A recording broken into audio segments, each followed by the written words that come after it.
E aí a gente tem que tomar cuidado para sistemas que são preconizados. São sistemas que diminuem o ciclo de produção do animal, a gente consegue abater um animal mais jovem, então por isso ele emite menos metano do que se ele ficasse no pasto por 3, 4 anos. Quando a gente fala em sustentabilidade, a gente não está falando só em emissão de gases. Será que esse sistema aqui é sustentável? Qual que é a consequência sobre os recursos hídricos nesse sistema? Qual que é o impacto ambiental de um sistema de produção como esse?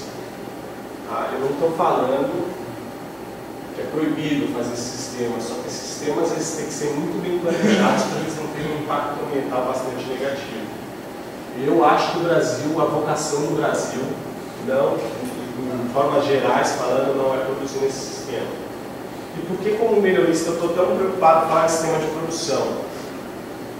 As características que a gente vai trabalhar no programa de melhoramento, elas dependem do sistema de produção. Porque se eu estiver trabalhando num sistema de produção desse, eu vou ter que me preocupar com características que eu não me preocupo com o pasto. Por exemplo, eficiência alimentar é uma característica extremamente importante nesse sistema. Doenças pulmonares em bovinos é uma característica extremamente importante nesse sistema. O pasto não precisa me preocupar tanto. Com eficiência não precisa me preocupar nada com doenças pulmonares. Então, por isso que é importante, mesmo quem atua na área de melhoramento, ter uma ideia geral, pelo menos, do sistema de produção para saber quais são as características que deverão ser trabalhadas. Nesse sistema, por exemplo, há uma competição muito grande dos animais, porque fica um excesso de animais numa área pequena, no rotacionário. Então, a questão de interação social entre os animais passa a ser bastante importante também, que é uma questão que a gente não se preocupa tanto numa situação mais extensiva. Falando mais um pouco de pecuária sustentável, eu gosto de deixar claro nesse assunto, que é um assunto que vem sendo falado desde 2008, quando houve uma grande pressão na sociedade por conta desse tema da pecuária, né?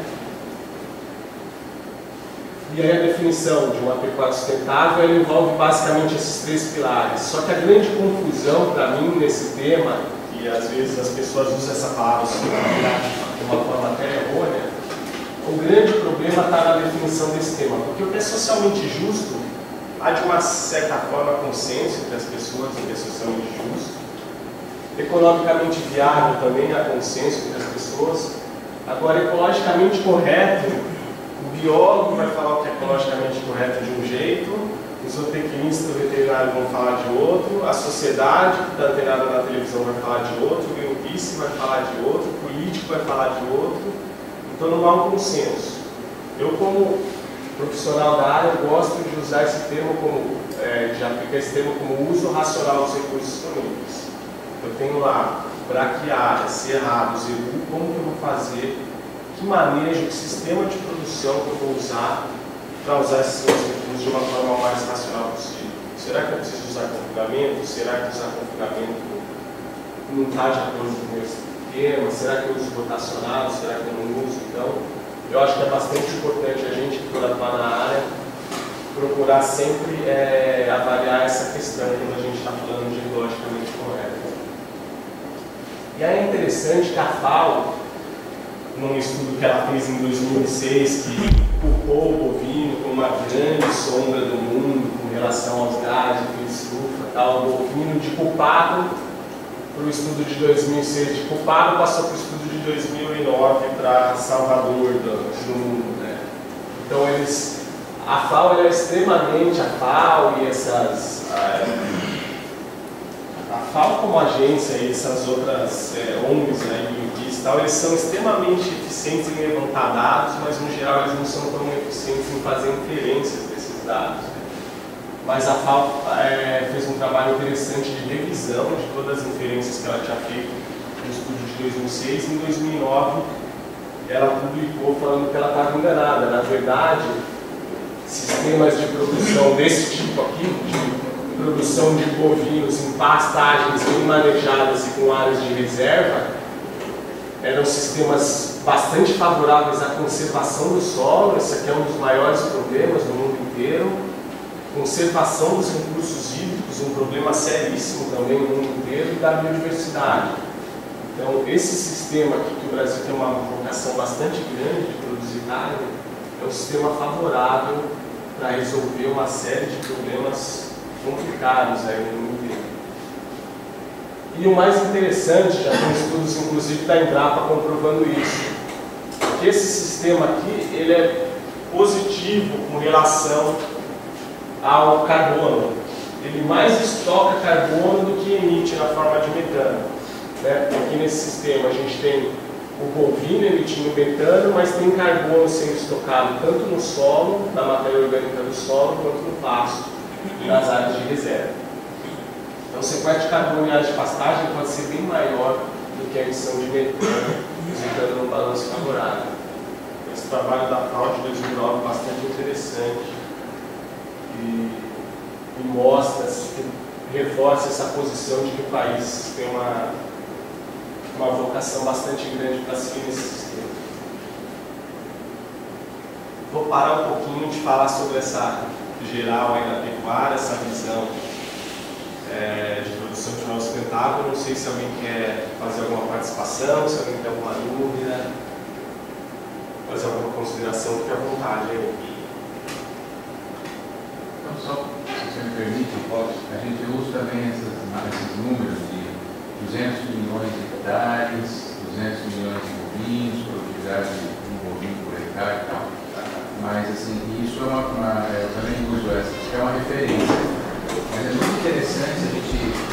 Isso é o geral, que envolve gado de leite, bezerro, envolve todos os diferentes sistemas. Mas a gente tem visto por baixo desses números que há soluções de desenvolvimento em diferentes lugares do Brasil que já estão levando em conta essa questão de sustentabilidade macro, né, não só ecológica.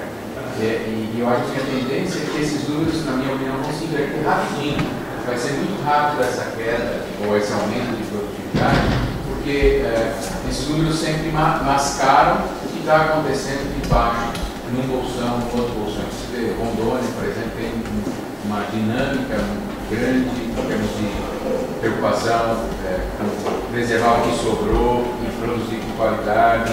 Então, assim, o Brasil está pipocando por baixo desses números, e eu acho que, a minha modesta opinião, parece que esse conceito está cada vez mais entrando na cabeça das pessoas. Através dos técnicos, como você que fala hoje para outros técnicos e futuros técnicos, e através da própria consciência dos produtores.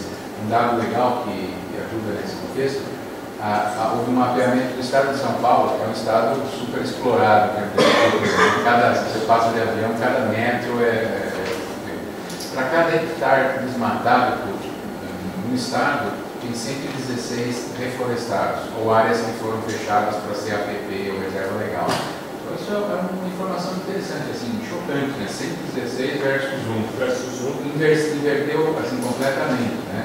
Também tem aqueles dados recentes de que o desmatamento nas regiões beirando a Amazônia chegaram a virtualmente zero, né? Ou seja, acabou aquele crescimento anual de 20% e tal. Então são todos dados que eu acho que ajudam vão ao encontro do que você fala. Eu vou dizer, a pecuária bovina é um grande negócio, vai ser um negócio do mundo, né? Um outro dado, para fechar esses números, o Brasil tem uma situação interessante. Ele é o maior exportador de carne em volume do mundo. Não, ele briga com a Austrália. Às vezes é ele, às vezes é a Austrália, mas é o que bota mais carne em volume no mundo. Só que ele faz isso só com 30% do que ele produz. 70% é comido no Brasil. Isso também é legal, porque significa que o país consome um produto muito rico. Ele tem esse estoque, ele é o grande consumidor do produto que ele produz. Com 30% só de exportação, ele consegue ser o maior do mundo. Então isso também é uma coisa interessante. Estrategicamente, você está na melhor situação, diferente da República das Bananas lá, sei lá, que você exporta toda a banana, bananas lindas, e os caras lá no país não conseguem comer a banana. A gente tinha isso com o café, né? O café do Brasil era ruim, você comprava na venda, porque o melhor café é para o exterior. Isso, com a globalização, acabou. Então são dados assim, muito positivos da pecuária no Brasil, e eu acho que para quem está jovem e vai nessa mesa, acho que é um bom caminho. Obrigado, Fernando. É por aí mesmo. E essa questão, mas me chamou a atenção, esse dado de 1 hectare para 100 e poucos. Estado de São Paulo. Na minha região, acho que não está valendo muito isso, porque eu só vejo cana, não vejo nenhuma. Não, mas não é tirar a área de agricultura. Essa área tem sido nas beiras de rios, por conta dessa força florestal. As pessoas estão preocupadas, porque senão vão ser multadas também, tem toda essa história. É uma mudança bastante grande. E esse dado do Brasil de ser maior exportador, um dos maiores, né, vendendo 30% da produção, a Austrália, que é o outro grande player, é o inverso. Eles exportam 70% a 75%, então é uma situação bastante complicada. O país depender de exportar 70% do que ele produz é uma situação bastante arriscada. Então, tem que fazer um trabalho muito forte como a Austrália faz para garantir qualidade, questões sanitárias, tal. Eles batem muito nisso por conta disso. Se tiver algum problema de sanidade, algum problema de vaca louca de aftosa na Austrália, acaba com tudo, né? Porque eles exportam 70%. Bom, pensando nesse novo paradigma, então, em aumentar a lucratividade do criador de uma forma sustentável, como é que o melhoramento pode contribuir? A grande contribuição do melhoramento é essa, é otimizar a conversão que está dentro da porteira para um produto de qualidade, saudável e que gere uma remuneração adequada para os diferentes elos na cadeia. Então,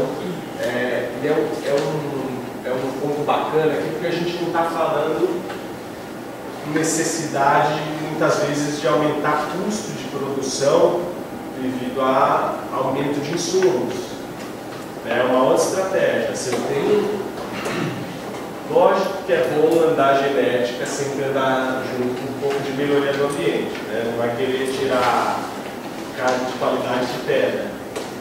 Mas tem um recurso disponível, a ideia não é aumentar muito o investimento nesses recursos. A ideia é fazer, não, que genética que a gente vai colocar dentro da nossa fazenda para explorar melhor esse recurso em conversão de carne, né? Então a ideia do melhoramento é essa. E quais que são as principais ferramentas que a gente tem no melhoramento? São essas duas: seleção, definir quais que são os animais que a gente vai usar em reprodução, quem vão ser os touros que a gente vai usar nas nossas vacas, quais que são as vacas que vão se manter em reprodução, quais que vão ser aquelas que vão ser descartadas.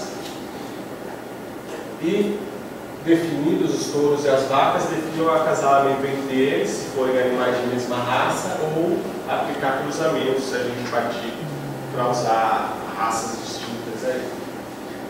O enfoque da palestra vai ser mais em seleção, e cruzamento e acasalamento aqui seria o motivo de uma outra palestra.